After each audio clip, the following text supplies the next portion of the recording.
What if I told you there's a single, completely free daily habit that could literally slash your risk of dying early by a massive 33%? Seriously, just think about that for a second. We are out here spending billions of dollars on healthcare, fancy supplements, and complex anti-aging routines, and yet we're completely ignoring a proven, universal solution to our modern sit-all-day lives. It's right in front of us, and it absolutely works. By the end of this explainer, you're going to understand the exact scientific pillars of physical fitness, the biological formulas behind them, and exactly how to apply them to your own routine using real-life examples. We're not just going to talk about what exercise is. You're going to learn the actual mechanics of how it transforms your body right down to the cellular level. Here's the game plan for today. We'll start with that magic health habit, break down the 4 pillars of fitness, dig into the 150-minute rule, construct your custom routine using the FITT principle, and wrap it all up with a final takeaway. Let's get right to it. Section 1. The 4 pillars of fitness, the absolute foundation of a healthy body. You know, when most of us hear the word fitness, we instantly picture someone sprinting on a treadmill or grunting under a heavy barbell. But optimal health is not a one-trick pony. There are exactly 4 main components of physical fitness when it comes to your health and daily function. We're talking cardiorespiratory fitness, musculoskeletal fitness, flexibility, and balance. Let's break these down one by one, starting with that first pillar.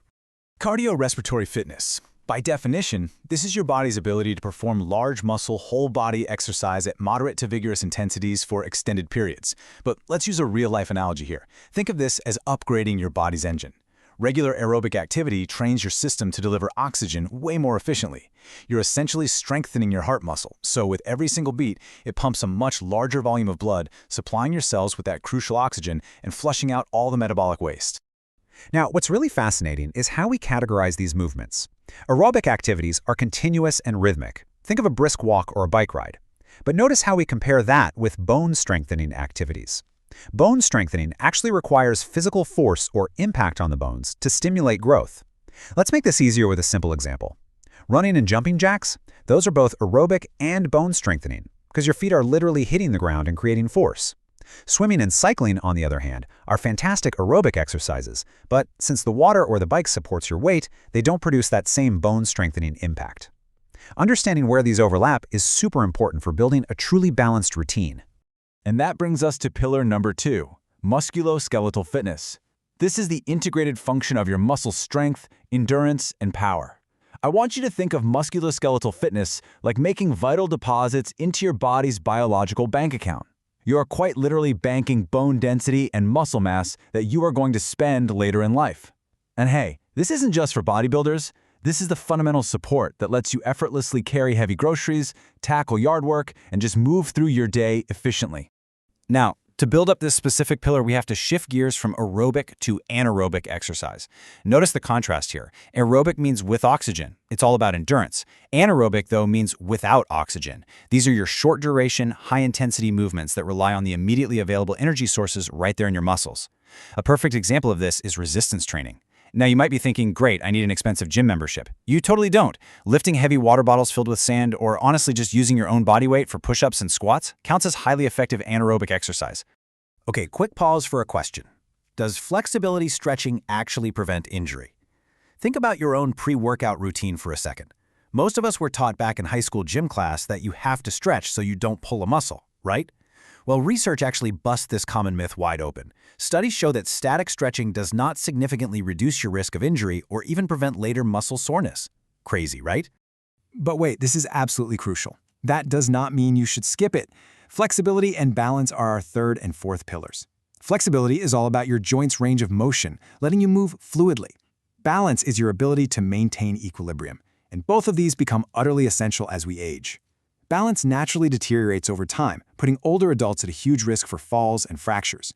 Practices like yoga and Tai Chi are brilliant examples of how we can improve both flexibility and balance at the exact same time, actively preserving our independence for decades. So, now that we understand those core biological pillars, let's look at the actual mathematical formula needed to unlock these health benefits. Section 2, the 150-minute rule. Straight from the Physical Activity Guidelines for Americans, you can think of this as your body's official medical prescription. Step 1. Simply move more and sit less. Literally any amount of activity is better than zero. Step 2. Accumulate 150 to 300 minutes of moderate intensity aerobic activity every single week. When you break that down, it's just 30 minutes a day, 5 days a week. Completely doable. Step 3. Engage in muscle strengthening activities targeting all major muscle groups on 2 or more days a week. When we look at the data, it brilliantly illustrates exactly why hitting that 150-minute mark is so critical.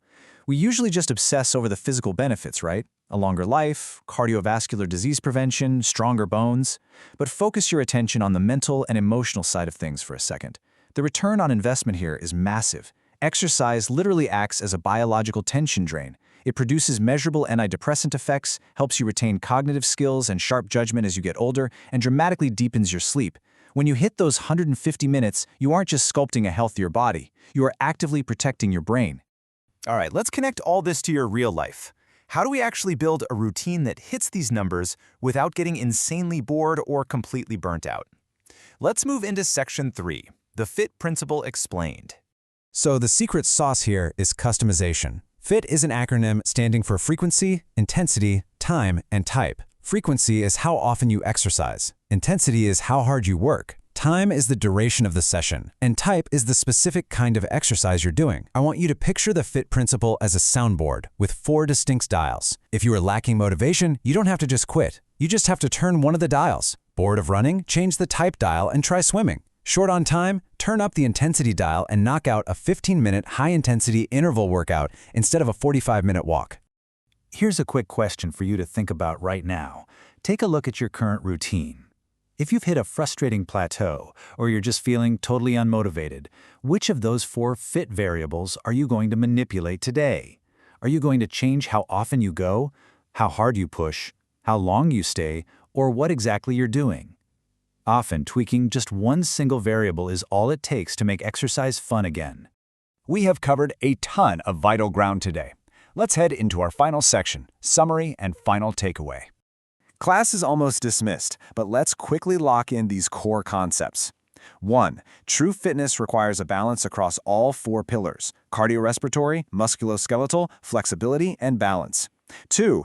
Aerobic exercise uses oxygen for long-term endurance, while anaerobic exercise builds strength through high-intensity, short-duration force.